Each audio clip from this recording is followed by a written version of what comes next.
안녕하세요. 저는 귀여운 손주가 태어날 날만 기다리고 있는 할머니입니다.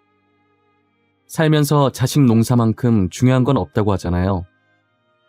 저와 남편은 불과 몇 년 전까지만 해도 자식 농사 망했다고 좌절감에 빠져 있었어요. 하지만 시들어있던 꽃도 희망을 잃지 않고 진심을 담아 키우면 언젠간 다시 예쁜 꽃을 피우듯 저희 자식들도 뒤늦게나마 저희의 진심을 알아주기 시작하더라고요. 저와 자식 간에 있었던 일을 이야기하리라고는 생각을 해본 적이 없었는데 그래도 제 이야기를 통해 누군가에겐 힘이 되었으면 하는 마음에 사연을 보내게 되었습니다. 제게는 티 없이 맑고 순수하며 가족밖에 모르는 바보 같은 남편이 있어요. 저와 남편은 장애인센터에 봉사로 갔다가 우연히 만나 남들과 똑같이 연애를 하고 결혼했어요. 겉모습과 하는 행동을 보면 다른 사람들과 별반 다를 게 없지만 딱 하나 보통 사람들과 다른 점이 있었죠. 그건 바로 남편의 어눌한 말투인데요. 저희 남편은 약간의 언어장애가 있지만 소통하는 데에는 전혀 문제가 없었어요. 말을 오래 하면 살짝 어눌한 게 티가 나긴 하는데 아무 말 안 하고 있으면 비장애인들과 다를 게 없었어요. 겉모습만 보면 비장애인과 구분이 안 가는 남편도 사회생활을 하며 많이 차별을 당했더라고요.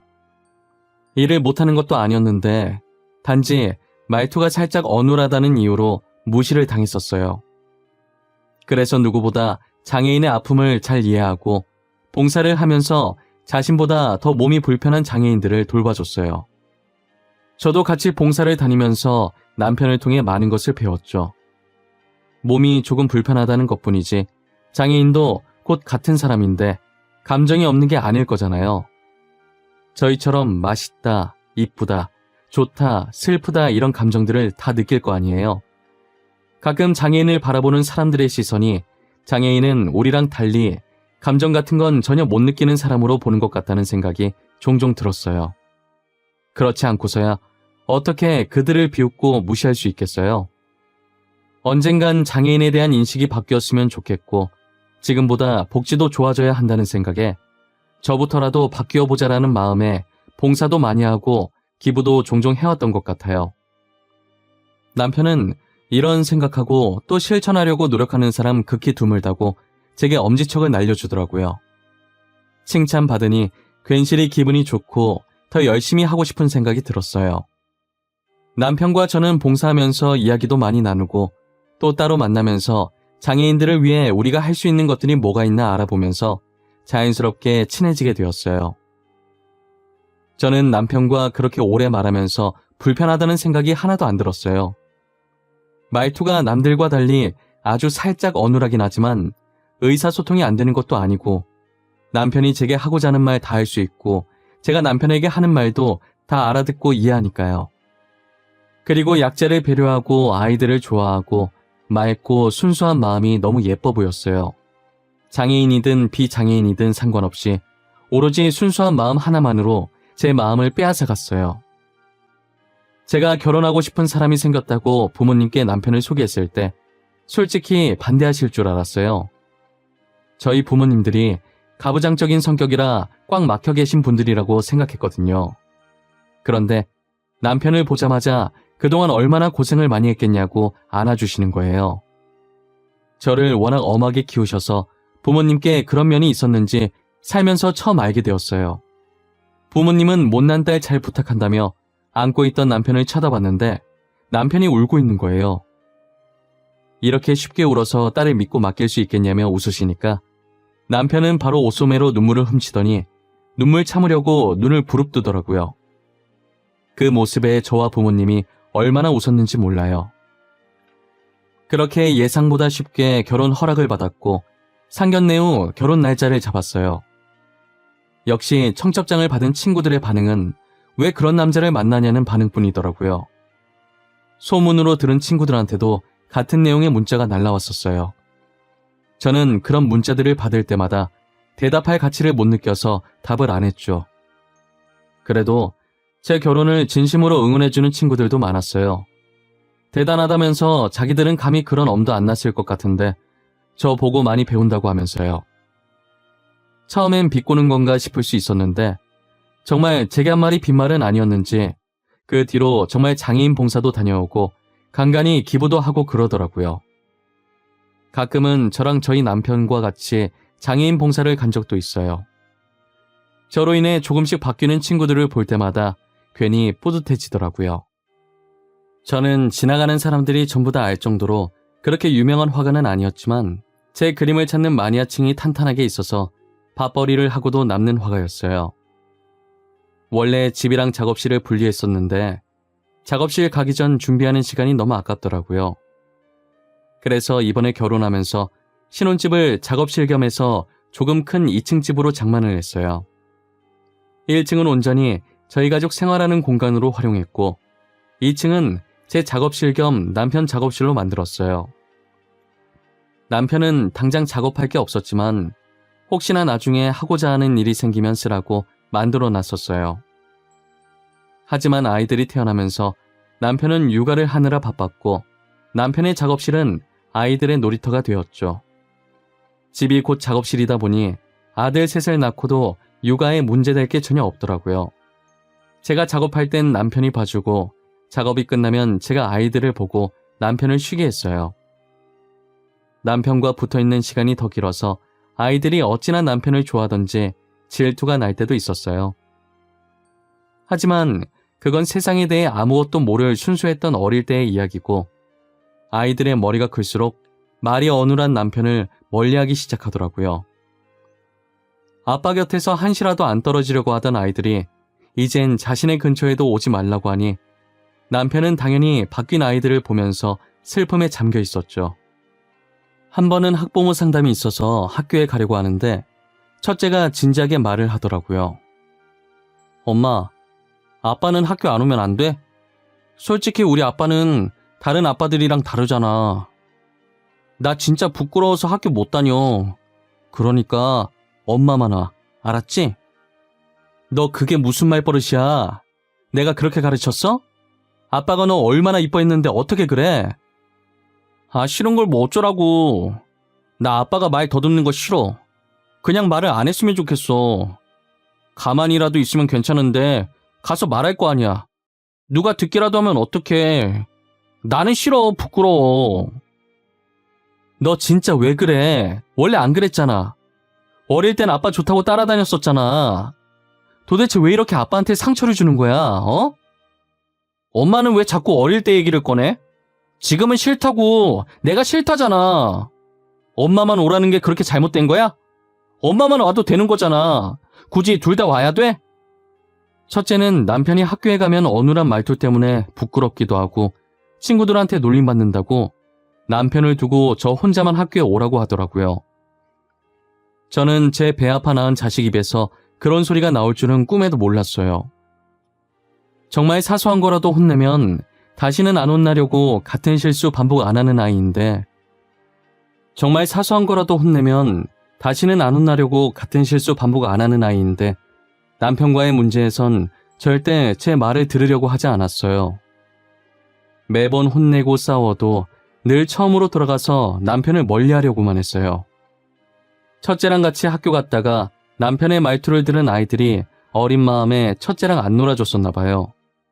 첫째에겐 아무 문제가 없었지만 남편이 말을 잘 하지 못한다는 이유 하나만으로 아이들이 피하고 놀아주지 않으려고 했던 거예요. 물론 그 아이들이 하는 행동은 정말 잘못된 것이고 그것 또한 가정교육의 문제였겠지만 첫째는 그 일로 상처를 받았고 원인이라 생각하는 남편에게 화풀이를 하게 된 거죠. 집 근처에 외식이라도 하려고 나가면 혹시나 친구들이랑 마주치게 될까봐 창피하다고 남편을 데리고 나가지 말자고 하는 통에 매번 다른 동네까지 가서 외식을 했었어요. 첫째가 계속 이렇게 행동하니 당연히 밑에 동생들도 보고 배워 첫째가 하는 행동 그대로 했어요. 하나만 난리쳐도 머리 아픈데 셋씩이나 난리를 치니 지옥이 따로 없었어요. 그래도 눈치껏 가부장적인 저희 부모님 앞에서는 한마디도 안 하고 있더라고요. 친정 부모님께서 장손이라고 첫째를 마냥 이뻐하셨었는데 전에 한번 남편한테 하는 행동을 보고 처음으로 첫째에게 정색하시면서 호되게 혼낸 적이 있으셨거든요. 저도 똑같이 혼을 냈었는데 풍기는 아우라가 달랐는지 그 뒤로는 외갓집에 간다고 하면 남편한테 찍소리도 못하고 구석에서 자기들끼리 놀고 있더라고요. 저는 그래도 아직 아이들이 어려서 못 모르고 사춘기니까 성인이 되어 철들면 바뀔 줄 알았어요. 하지만 제가 아이들을 과대평가했었는지 성인이 된 후에는 철이 들긴커녕 오히려 자기들 다 컸다고 남편에게 막대하는 게 더 심해지는 거예요. 이제 부모 도움 없이 혼자서 할 수 있는 것들이 많아지니 남편은 더 이상 필요 없다고 느껴진 거겠죠. 자식들 결혼시킬 때도 정말 많이 싸우고 남편과 저는 자식들에게 실망감을 느꼈어요. 상견례 하면서 아버지를 부르지 말자는 게 말이 되나요? 첫째는 아버지 바빠서 못 온다고 대충 말해놓을 테니 아예 오지 말라고 하고, 둘째는 남편과 똑 닮은 작은 아버지를 제 옆에 앉히겠다고 하는 거예요. 그나마 형들보다 양반이었던 셋째는 아버지 오시긴 하는데 원래 무뚝뚝해서 말이 없는 편이라고 했으니 짧게만 대답하라고, 길게 대답하면 들킨다고 신신당부를 하더라고요. 자식들 결혼시키면서 저희가 이렇게 심적으로 힘들고 상처받게 될 줄은 몰랐어요. 그 상황에도 남편은 허허하면서 바보같이 자식들이 하자는 대로 해주자고 하는 거예요. 괜히 자신이 고집부려서 상견례 갔다가 결혼 못하게 되면 그 원망 누가 다 듣겠냐고 하면서요. 상견례만 잘 넘어가면 어차피 마주칠 일 많이 없어서 결혼식 날 부모님 석에는 앉혀드린다고 하니 자신은 결혼식장에 가서 자식들 결혼하는 모습을 보는 것만으로도 감사하다고 하더라고요.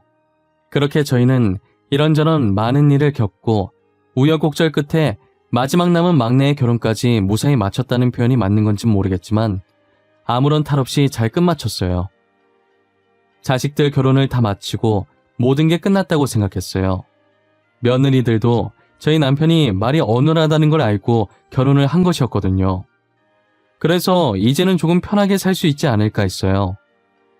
저희 자식들 중에 막내가 제일 먼저 저희에게 손녀를 안겨주었어요. 저희는 혹시나 사돈이랑 마주칠까봐 사돈이 가신 후에 보러 갔어요.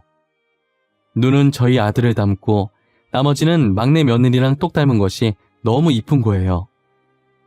저는 손을 씻고 아이를 안아들었고 남편도 아이를 안아보고 싶어서 손을 씻고 기다리고 있었어요. 아이는 저를 보기 위해 눈을 뜨려고 안간힘을 쓰는데 어찌나 예쁜지 몰라요. 그렇게 제가 몇 분 정도 안고 있다가 남편에게 아이를 넘겨주려고 하는데 물을 떠오던 막내 아들이 그 모습을 보고 물을 내려놓더니 기겁하면서 달려오더라고요.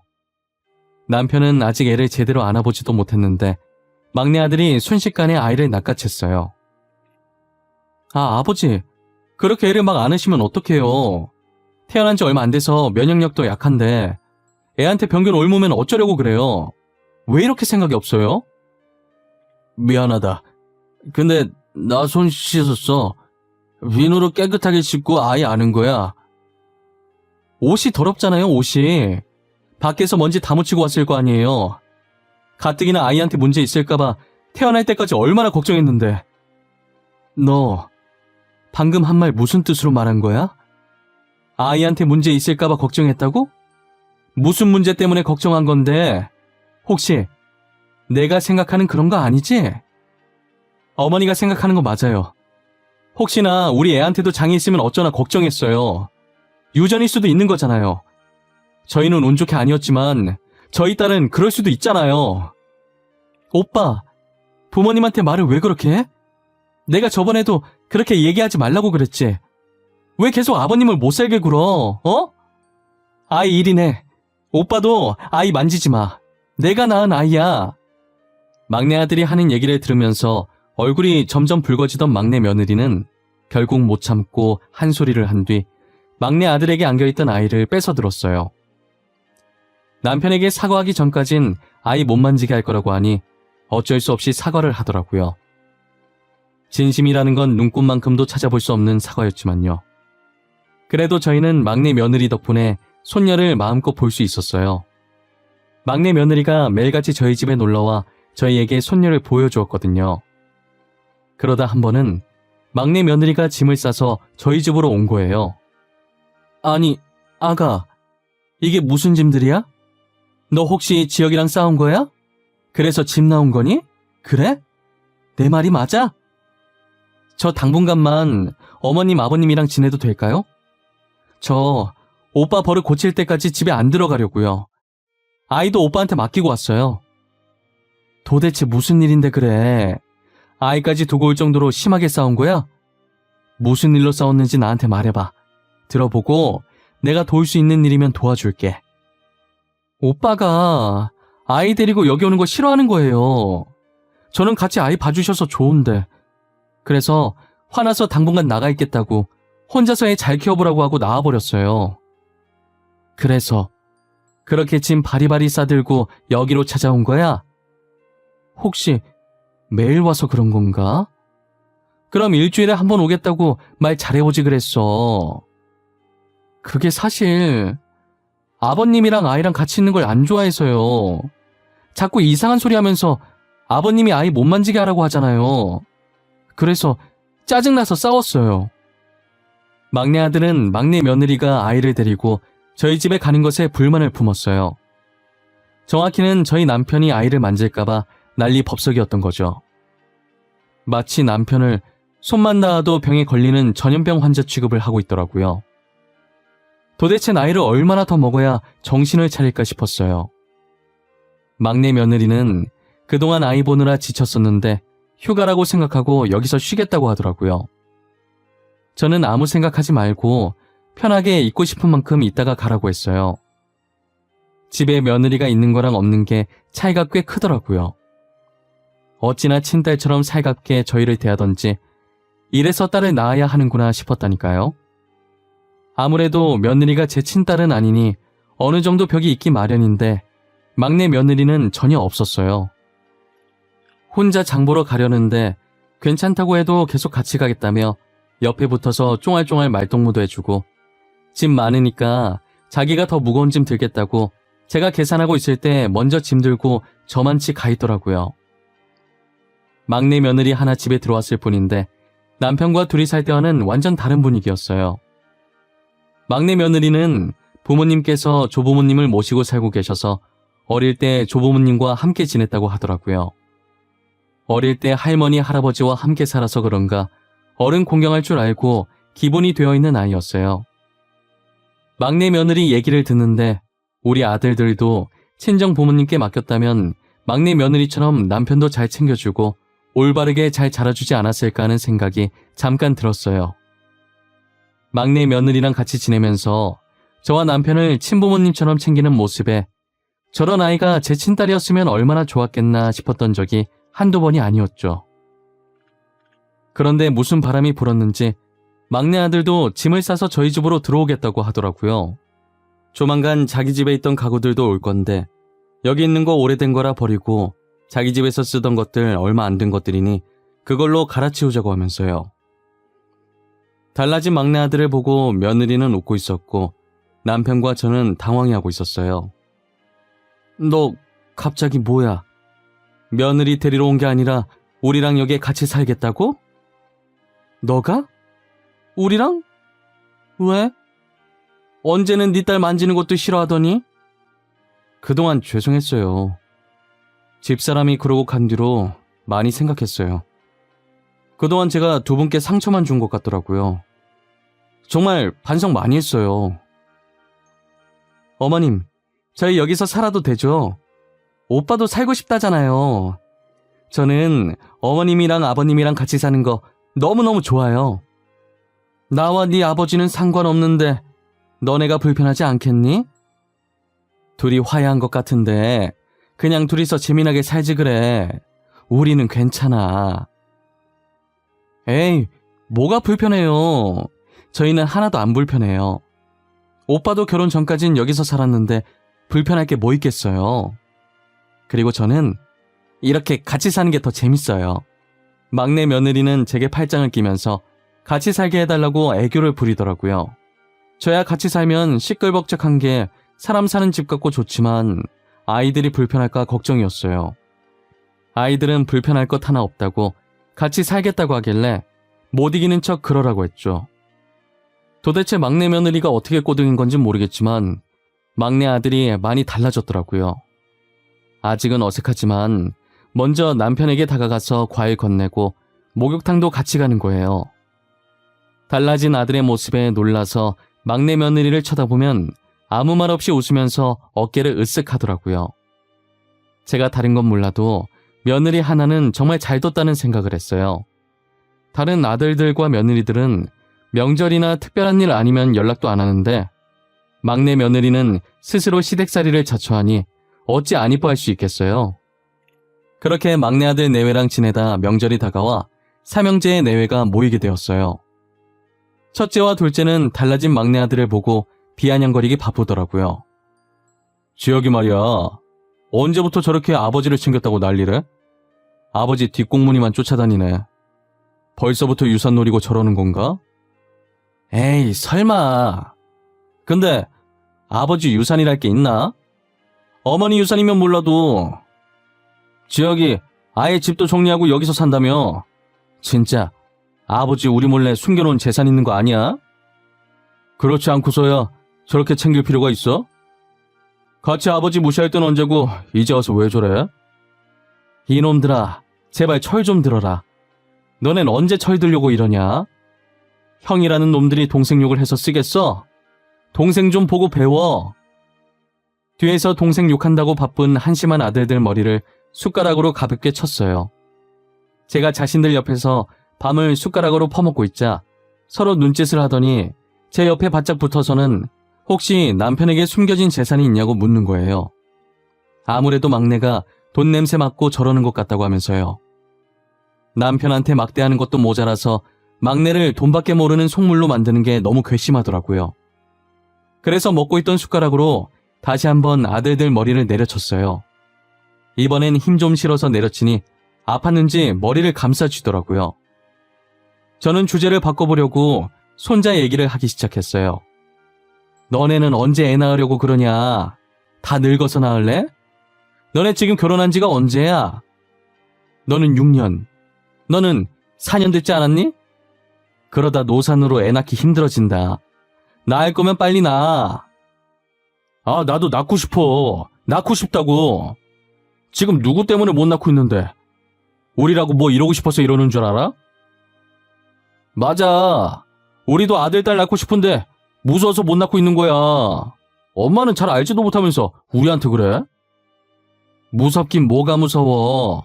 애는 여자가 낳지. 네가 낳아? 막내 봐라. 막내는 벌써 나와서 지금 애가 저만큼 컸다. 그러니까 쟤는 장이 하나 할까봐 겁나지도 않나. 어떻게 낳을 생각을 했지? 나는 진짜 우리 애도 장이 있을까봐 못 낳겠던데.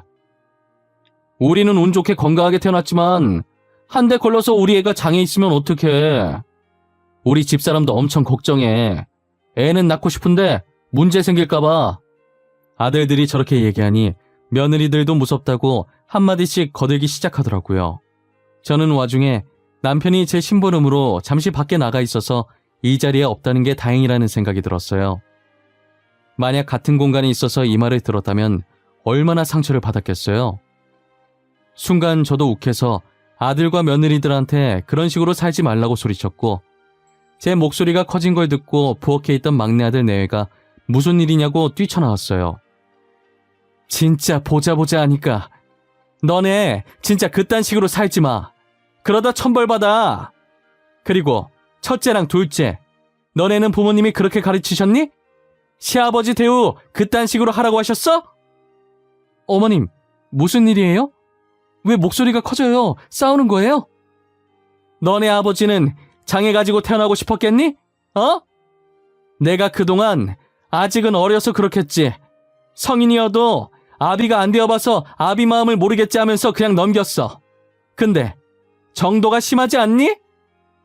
우리는 걱정도 못해. 솔직히 우리가 틀린 말 한 것도 아니잖아. 우리 몸에 아버지 유전자 있으니까 우리 자식이 장애아로 태어날 가능성이 있는 거 맞잖아. 큰아주머님, 말을 왜 그렇게 해요? 키워준 아버지한테 그렇게밖에 말 못해요? 저희 할아버지도 장애인이셨어요. 근데 저희 아빠도 저도 비장애인이고 제 딸도 비장애인이에요. 막내 며느리는 첫째 아들 말에 들고 있던 뒤집개를 바닥에 던지면서 소리쳤어요. 갑작스러운 막내 며느리의 고백에 다들 놀란 듯 막내 며느리만 쳐다보고 아무 말도 못하더라고요. 그리고 울분을 토하듯 지금은 우리가 비장애인이지만 우리라고 장애인 안 될 줄 아냐고, 당장이라도 사고 잘못 나면 장애인 될 수 있는 거라고 주먹을 쥐면서 소리 질렀어요. 서열로 보나 나이로 보나 막내인 셋째 며느리가 자신들에게 삿대질하면서 소리를 질러도 맞는 말뿐이니 첫째, 둘째 아들 내외들이 아무 말도 못하더라고요. 저는 조용히 방 안으로 들어가 서랍 구석에 박혀있던 수첩들을 꺼내서 아들들 앞에 던져놨어요. 아들들은 제가 던진 수첩을 들더니 저를 쳐다보길래 한번 열어보라고 했어요.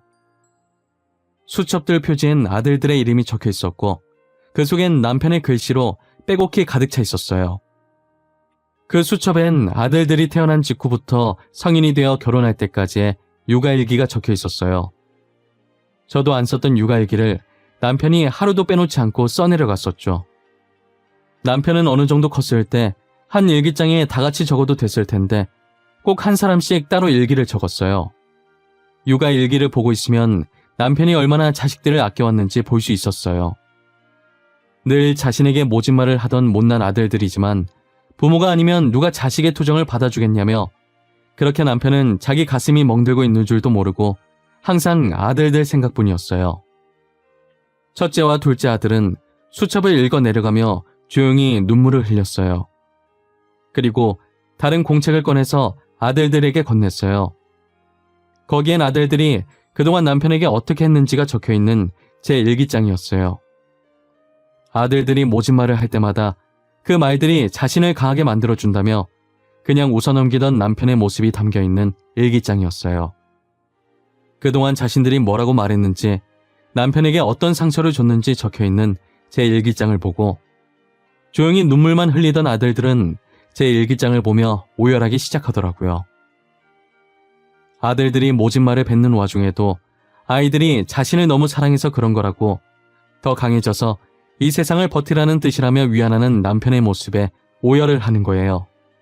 뒤늦게 들어온 남편은 아들들이 오열하고 있자 놀라서 달려오더라고요. 왜 우냐면서 무슨 일이냐고 제게 묻다가 바닥에 널브러진 수첩들을 쳐다봤어요. 아니, 애들 왜 울고 있어? 무슨 일 있었어? 이 수첩, 내 수첩 아니야? 이게 왜 여기 나와 있어? 아버지, 죄송해요. 그동안 정말 죄송했어요. 철없던 저희를 용서해 주세요. 저희는 아버지 마음도 모르고 정말 죄송해요. 저희는 지금까지 가슴에 대못 박는 말만 했는데 아버지는 한 번도 저희 원망 안 하시고 정말 죄송해요. 아버지, 저희가 잘못했어요. 용서해 주세요. 용서할 게 뭐 있어? 내 자식들인데. 나는 너희들 미워했던 적 단 한 번도 없었어. 그러니까 너네는 용서 구할 일 없었던 거야. 나한테 죄송할 필요 없어. 너네 덕분에 나도 많이 성장했어. 고마워. 오히려 자신을 성장시켜줘서 고맙다는 남편의 말에 아들들은 대성통곡을 했어요. 남편은 미소 짓더니 괜찮다고 울고 싶을 땐 울라고 하면서 우는 아들들을 안아주었어요. 며느리들도 눈치를 보다가 머뭇거리면서 남편에게 죄송하다고 하더라고요. 결국 며느리들도 눈물을 흘리고 저희 집은 명절 음식 만들다 울음바다가 되었어요.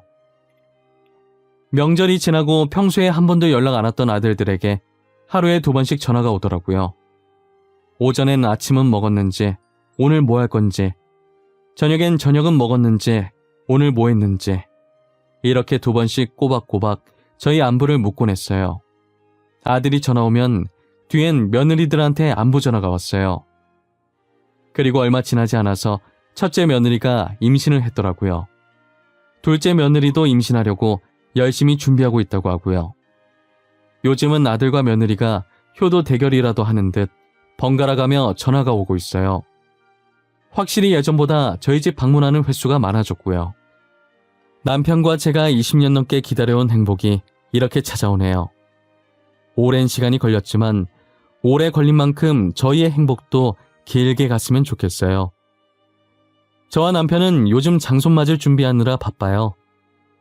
아직 태어나려면 2달 정도 남았지만 첫째 며느리가 저와 남편을 데리고 아기용품 사러 다니느라 바쁘네요.